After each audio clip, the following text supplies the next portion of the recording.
is Shamaya. It's a papaya, except it's not. And welcome to Plot Twist Please. It's another mini-sode today. Don't forget to like, share, and comment if you feel so led. Please subscribe if you're liking what I've been saying for the past few weeks. I try to post here once a week, maybe twice. And I also bring some of the stuff from TikTok on here as well. So follow me on there if you haven't. Also, thank you to the patrons. If you want to become a patron, I talk about lots of things that are more jose. I talk about my personal experiences with my diagnosis. I talk about my journey as a Black woman who's autistic and being in media and a lot of the things that come along with that I can't really share in this open forum. All right, today we are going to talk about autism and romance.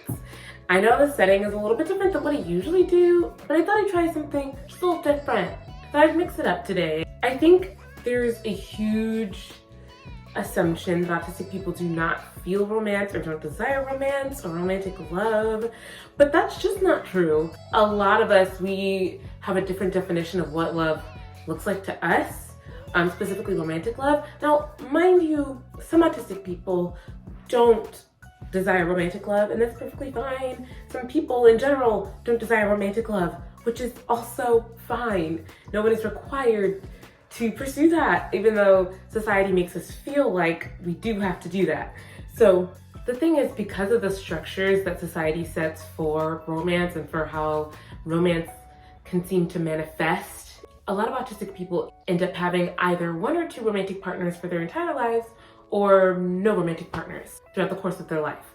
And being in a romantic dynamic takes energy. Imagine the energy that you have for a day is in one of those pie charts. So now some of the pie is used for school, if you're in school, homework, if you have homework, or any 9-to-5 job you might have, or whatever your profession is. And then another piece of the pie might be for social situations that don't require any deeper emotional connection. So like for small talk on trains or in transit or at your job or with your coworkers. Another piece of the pie is for those relationships that do matter to you, be it friends who you develop long-term trust or have built a solid relationship with, and maybe they go through a crisis or they need you for something, they need you to be emotionally available to them. And then there's another piece of the pie for your family and for those kinds of dynamics and showing up for them in whatever way. And then another piece of the pie is taken away for doing chores, doing your laundry, paying your bills, running errands, getting groceries, cooking dinner, meal prep if that's something you do, cleaning your room, dusting your home, like things that the average person would do on a daily basis or weekly basis. Now, how much of that pie is left over for relationships that are romantic, which requires a whole different skill set, separate than friendships? There's not much left over. So just through pure exhaustion of living in the world, a lot of autistic people just don't see the point.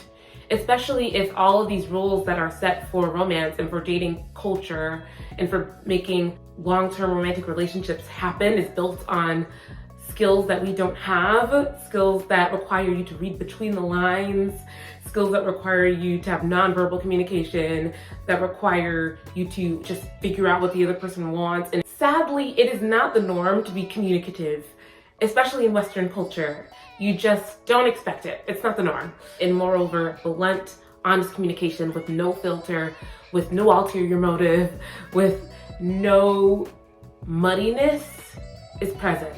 People very rarely say what they mean, and that leads a lot of autistic people to either find themselves in situations where they are longing for someone who does not want them and hasn't made it clear that they don't want them in that kind of way, or they'll find themselves not knowing that somebody desires them in that way because they didn't say anything and just expected them to catch on.